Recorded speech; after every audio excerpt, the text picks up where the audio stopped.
All right, good afternoon. It's April 16th, Thursday, April 16th, 2020. And this is your Economic Justice Law Review, Weekly Scholarship Review. All right, I am your host, Andre Smith, DreSmith, SmittyBanton. Y'all know me, Howard University, Widener, Florida International University, Penn State, etc. All right, and so now, of course, we're doing the Economic Justice Law Review, where it's my shtick that all forms of racism can be recharacterized in an economic fashion.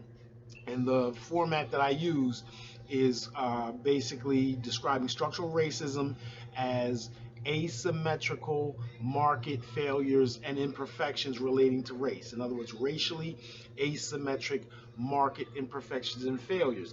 In other words, a free and meritocratic market, the one that Gary Becker and all those, the free market fundamentalists talk about, are based on perfect profit maximization, perfect competition, perfect information, and no transaction costs. We know that that's not true, but we also know that competition, because of the racial wealth gap and other capital gaps, that the imperfections in competition are asymmetric as it relates to race. We know that information is not perfect, but those imperfections with respect to market information are asymmetrical with respect to the information available to and about black people.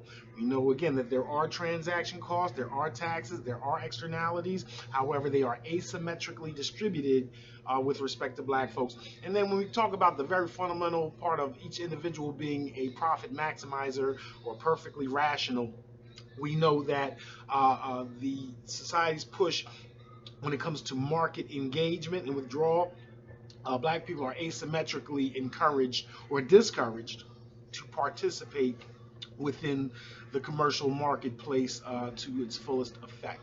So that's the framework that we use to categorize articles in scholarship, legal scholarship, and other racial dynamics, and show how they are economically debilitating now and in the future, right? That this degradation of an otherwise freer market or a more meritocratic market will not only describes racism as it is today, but it also shows how it will perpetuate itself into the future. Okay, so that's the framework. So the articles for this week, and we're going to go a little different this week. We have one law review article, but we also have two other pieces that are non-traditional. And again, I always want to show that the article, the scholarship, does not have to say economics for me to consider it race economics in the law. That the whole purpose of that framework is to show that all types of deprivations of liberty, all types of deprivations of dignity, and all whatnot can also be described in how it perpetuates and exacerbates the racial wealth gap. All right, so the number one featured piece for this week is actually a article from CNN written by Catherine Powell of Fordham. She is a law professor at Fordham University since 2017. It sounds like she's new, but she's not. She's been writing for over a decade, almost 20 years. She's worked as Council of Foreign Relations in all types of highfalutin places. So she may be somewhat new to the law teaching game full time, but she's been in and around the game, particularly with respect to politics, for a while. And she wrote a very important piece talking about the racial justice paradox of our emerging stay-at-home economy. In other words, we're going to talk about COVID-19 and the racial wealth gap. I don't think there's anything more important right now than to talk about why it is black folks are dying disproportionately because of this disease. The second piece that we're going to review this week is Runoko Rashidi's Beautiful, Royal, and Divine, the Image in Antiquity. Now again, Runoko Rashidi is not a law professor, nor does he concern himself specifically with economics. And so to take this particular piece and show how it relates to economics is a personal favorite of mine. This is a personal favorite scholar, independent scholar of mine, because of course some people know that I'm also interested in pre-colonial African civilizations, most specifically their tax systems, right? And Afro-Atlantic Jurisprudence will be out this year. Hopefully you all support it. Of course, I'm going to review it on this show.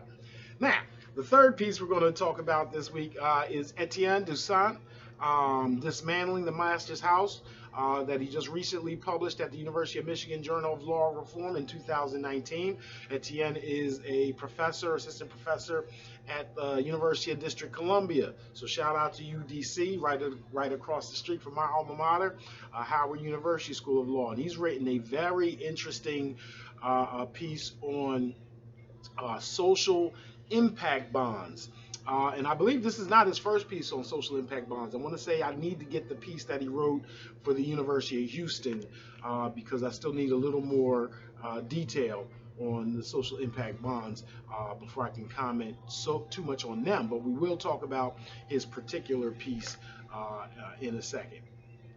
All right, so we're going to step back, go back to what we've done in the last week or two. Just to remind you that last week and the last 2 weeks, last week we featured Bernadette Atuahene at Chicago, Kent, with one of the best, one of our most impactful papers out right now, Predatory Cities. That was published in the California Law Review. And she talks about cities. This is all part of the theme of taxes, death, and trouble, how this racial wealth gap is being perpetuated through informal, regressive, and racist taxes, right? That's my shtick. Taxes, death, and trouble. And support for what I've been saying comes through her discussion of property tax foreclosures. First of all, overcharging black residents in Detroit and other cities, and then the tax foreclosures that then flip that property into the hands of gentrifiers. So apparently we don't even need Kelo versus New London to take property from A to B. Cities and municipalities are doing that without calling it a taking, by doing it through tax foreclosures. Similarly, when we talk about taxes, death, and trouble, and Starve the Beast tax program that exacerbates the racial wealth gap. The week before, we had talked about Nancy Abuda's work on school district secessions, right?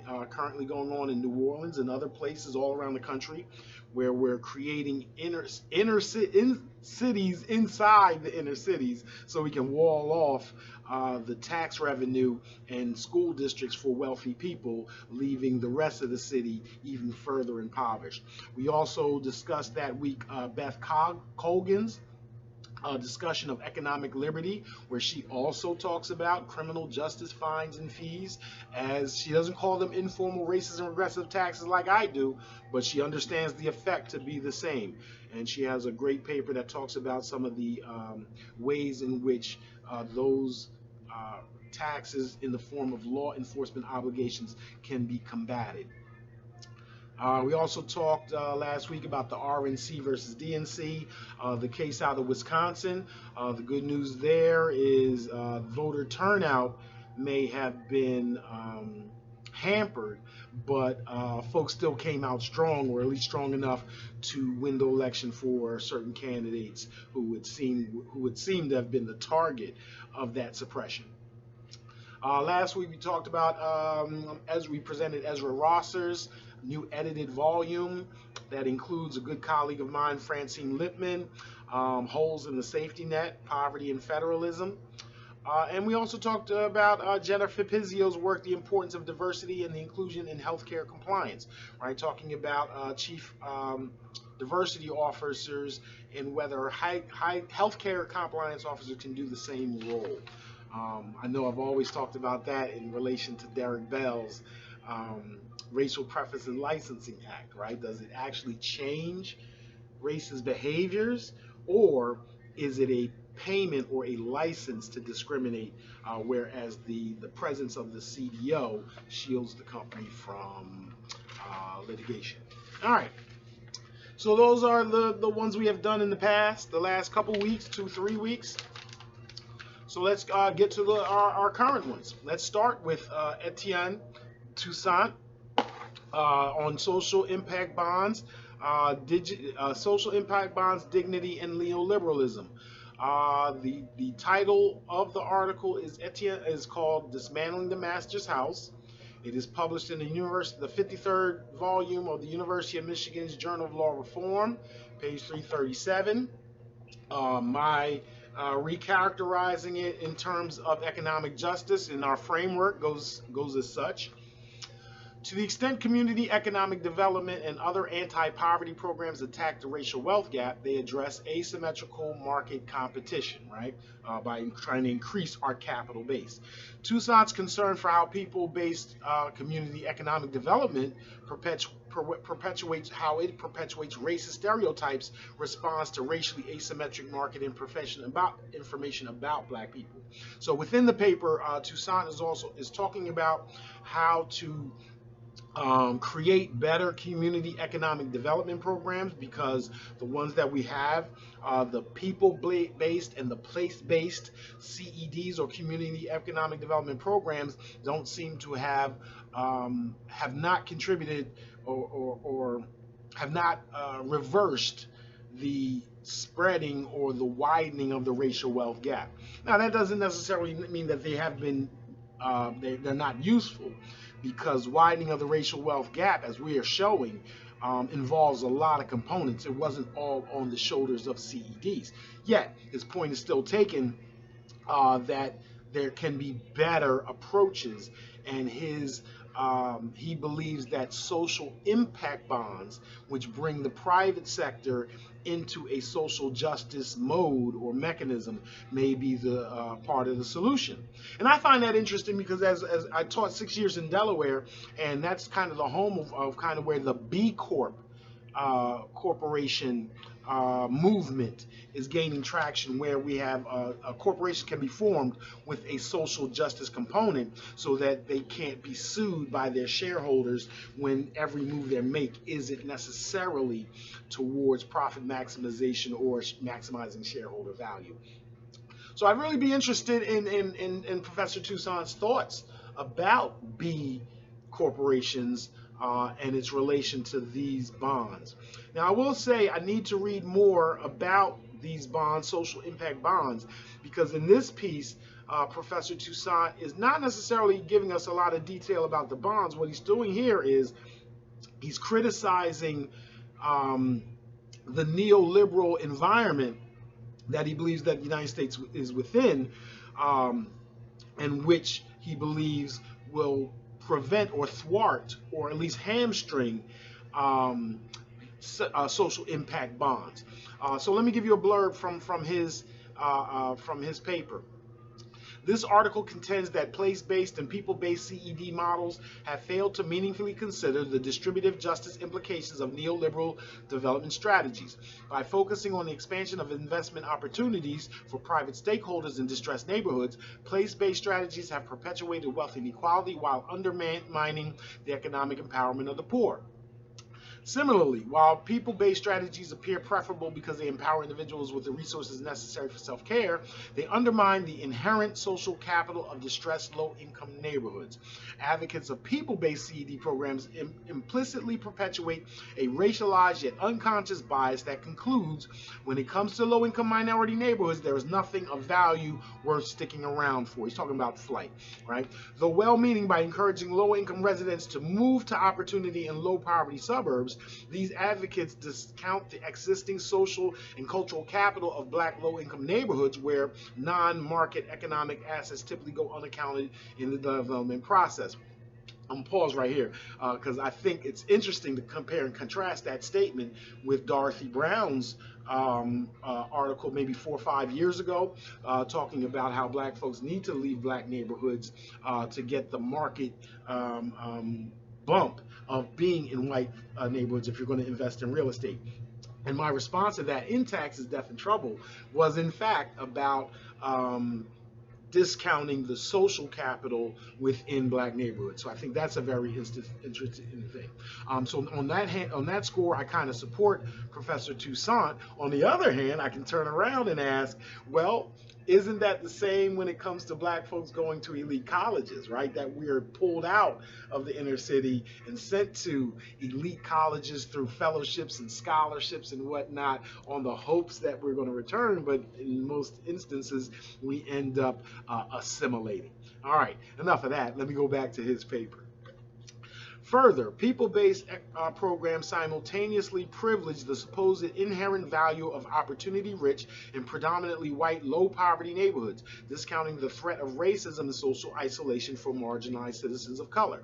Much like the media images that paint a monochromatic portrait of my hometown of the Bronx, these policies reinforce the cancerous assumptions of racial inequality that remain malignant in the body of America. So you see, Professor Touissant, on the one hand, while community economic development programs are designed to, or at least purpose towards creating capital, or whether it be through jobs or investment, closing that capital gap, and therefore talking about asymmetrical market competition, Professor Touissant is talking about the myth of black inferiority through racial stereotyping, and that can also be described as the degradation of the free market in terms of racially asymmetric market information about black people.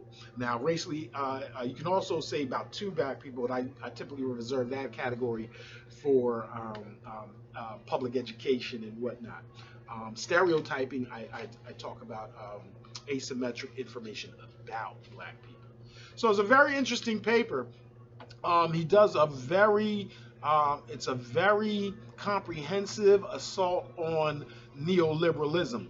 Now, I am not committed, I am not a progressive per se, right? I am not committed to progressivity, neoliberalism, neoconservatism. I am more black nationalistic and pragmatic as such, in that whichever strategy at any given time, right, can be appropriate. And so out of that, from that perspective, I think it's interesting that his paper, spends a good amount of time talking about neoliberalism. However, I would ask that he sometime be more specific about this distinction, and not just him, but all professors who bash neoliberalism. Sometimes it's not clear whether you're talking about neoliberalism, capitalism, greed, free market fundamentalism, or the free market. Like, sometimes they're lumped together when there are distinctions between those concepts. So to talk about capitalism in one instance, talk about neoliberalism in another instance, and then talk about free market fundamentalism in another instance, sometimes gets me to stray in my thought process, because I understand them to be different things. Precision there would be helpful, although again, I did learn a great deal about this stuff. And also, again, and another stick I have is to, or pet peeve I have, not with Professor Touissant, but with all progressive law professors, is to address neoconservatism as much as we address neoliberalism. It is my belief that neoliberals do not care about black people, but neoconservatives actually work expressly, but with through subterfuge, against black people. That it is part of their program for the racial wealth gap to expand, instead of with neoliberalism, where it is more, whatever, for lack of a better term, happenstance. So again, good paper. Etienne, Touissant, Dismantling the Master's House, 53, University of Michigan Journal of Law Review, page 337, 2019. The second piece that we're going to review is, again, Runoko Rashidi, independent scholar on representations of black people in ancient history. His new book, coming out in 2020, can be ordered now. It's called Beautiful, Royal, and Divine, the Black Image in Antiquity. I am familiar with Professor Rashidi, who is an independent scholar. He's not affiliated with any university. He's been a scholar for over 30 years. His first publications, his first publication, I believe, is in Ivan van Sertima's Egypt Revisited. So Runoko Rashidi is one of the present day Afrocentric scholars that are following upon the footsteps of Joseph Ben Jochannan, Ivan van Sertima, John Henry Clark, Sheikh Anta Diop, etc. And his expertise has been the image of Africans outside of Africa, but prior to colonialism. So the black presence within Europe and Asia and what have you. And so here he's compiled his life's work and created a book that holds over 200 photographs of images that are in museums all around the world, right? Of ancient Egypt or black folks in Russia, black folks in Europe, or what have you, to give us a better sense of our place in world history prior to white supremacy, right?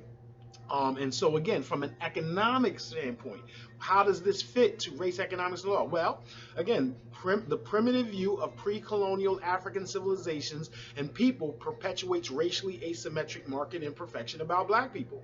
Black people internalizing the myth of black inferiority also reproduces racially asymmetric rationality and engagement, or AKA profit maximization, right?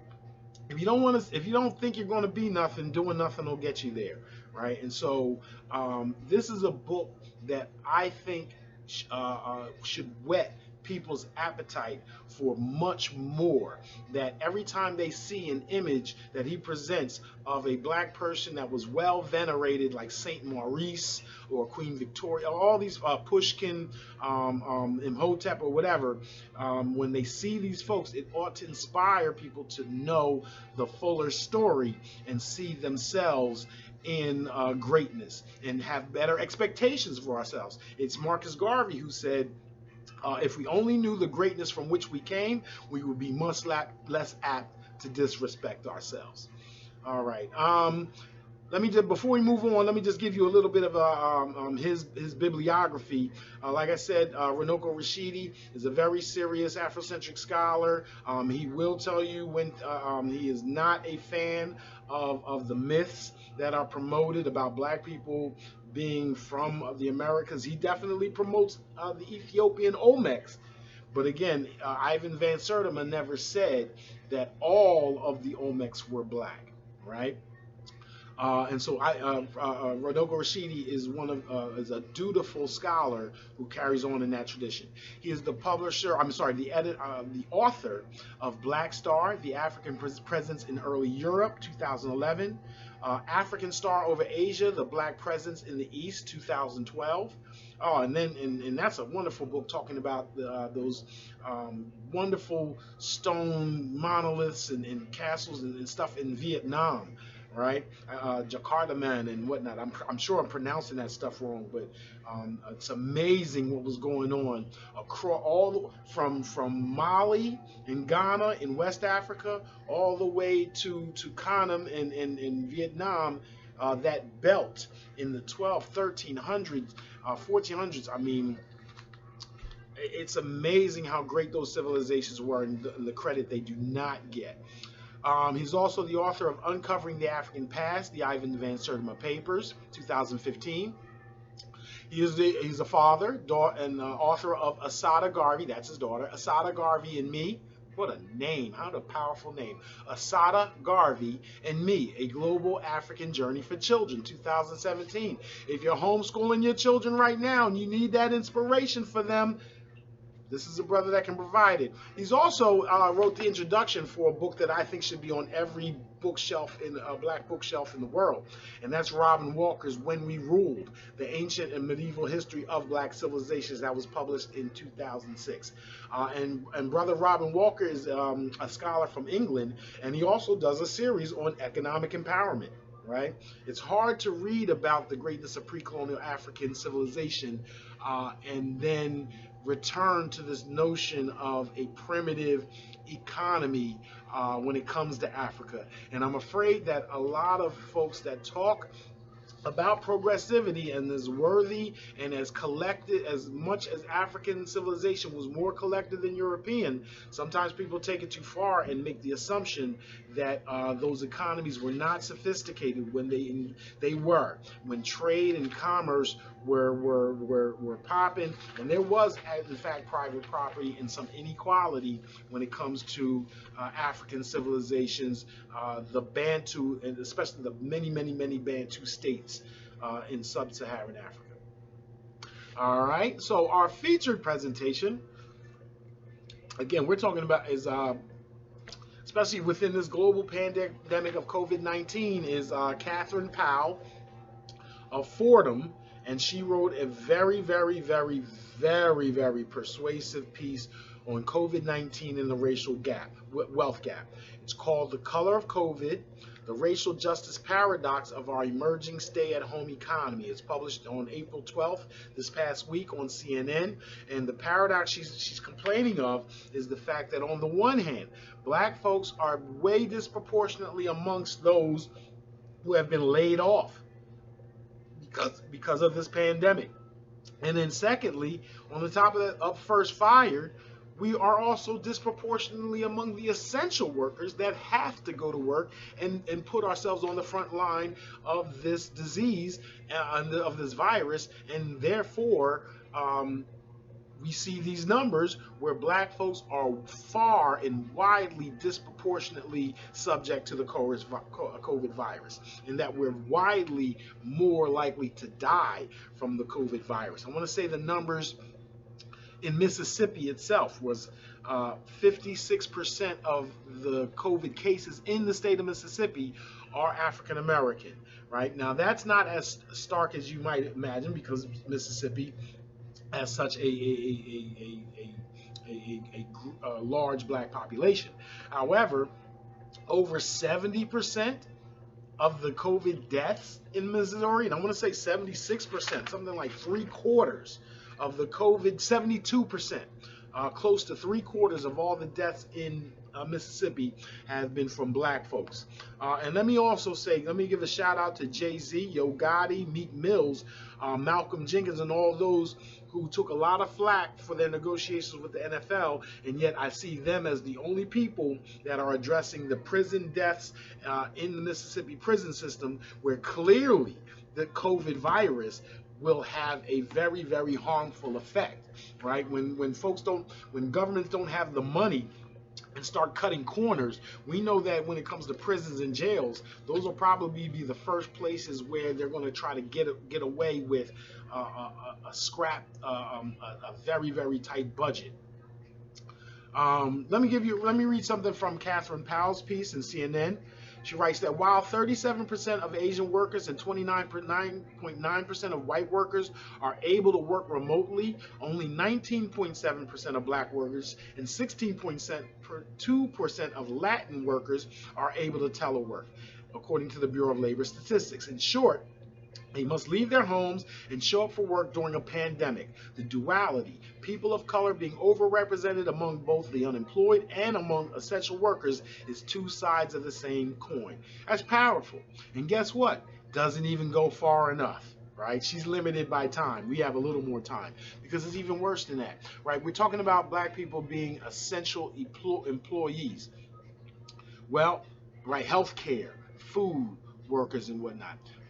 But let's also consider, because of the racial wealth gap, black folks that work in these businesses, work in these occupations, are much more likely to take public transportation. First of all, we're the public transportation bus drivers and whatnot, right? So essential workers there. But even more than that, healthcare workers, food service workers have to take public transportation to get to the job. So that being in public homeless shelters, right? Public transportation, homeless shelters, jails and prisons. We know to the extent black folks are overrepresented in urban jails, prisons, homeless shelters, and public transportation, we know that we're going to be especially vulnerable to the COVID virus. And all of those things go right back to the major factor in that is the racial wealth gap. That as a impoverished class, we by and large have to accept whatever occupation or employment is available, regardless of the paltry wages, wretched conditions, and oppressive terms. Right? That is the purpose of the racial wealth gap to those who intend to exacerbate it, as I've talked about in this distinction between the neoconservatives and the neoliberals. Neoliberals just want their tax reduced, and if that's what befalls us, that's what befalls us. Neoconservatives, in my view, are purposely trying to create that environment so that it gives stability to the nation for us to be the underclass and always to be the one sacrificed, to be the front lines, to be those soldiers that get thrown into the battle in the front first, right? It's nothing new. Let's also mention the fact that because of the racial wealth gap, black folks are less likely to live in large homes rather than apartments, right? And that so even if you are able to stay home, the ability or capacity to social distance and isolate is harder for black households who have smaller places, more people within each abode, and this isn't racial. This is poverty. Poverty begets physical, sexual, and mental violence, right? So all of these things, to me, are directly attributable to the racial wealth gap. So we can talk about education, we can talk about all those things, but if we're not talking about addressing the racial wealth gap, we're going to talk about the next pandemic, the next war, and whatnot. You know, my book already out is called Taxes, Death, and Trouble. That the deaths of Mike Brown, of Eric Garner, of the women that Sandra Bland, and all of them can again be traced back to the racial wealth gap and the imposition of taxes on black folks in response to lowering taxes for the wealthy and white. Let me continue with Professor Powell's piece. On a broader level, the racial effects of this crisis teach us many lessons about the importance of having a social safety net, including generous paid family and sick leave for all, as well as affordable health care for all. I agree with that. Fortunately, civil rights groups and the Congressional Black Caucus are discussing policies and solutions that would assist communities of color as COVID-19 is forcing us to grapple with persistent problems of racial injustice across the board. This pandemic has forever colored our understanding of not only the crisis of contagion, but also the ethics of community care and concern. We must not leave anyone behind on this journey. So again, this ties directly into back to Professor Touissant's discussion of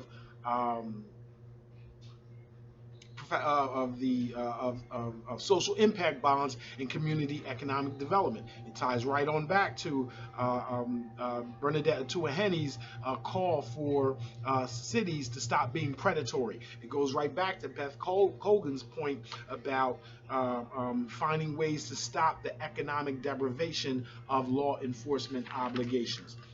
So all of these things fit together. We're going to continue week to week to give you important scholarship, whether it's published in journals, in law reviews, or whether we can find it outside of academia. But we need to keep discussing these dynamics that are racial in nature, and not just how they are undignified, not just how they deprive us of liberty or personhood or freedom, but also how they exacerbate the racial wealth gap and keep us as a debilitated, impoverished class that will suffer through pandemics, wars, and other ways if we're not addressing it directly. And if it takes us 1,000 years, well, it'll take 2,000 if we don't put more time and focus on it.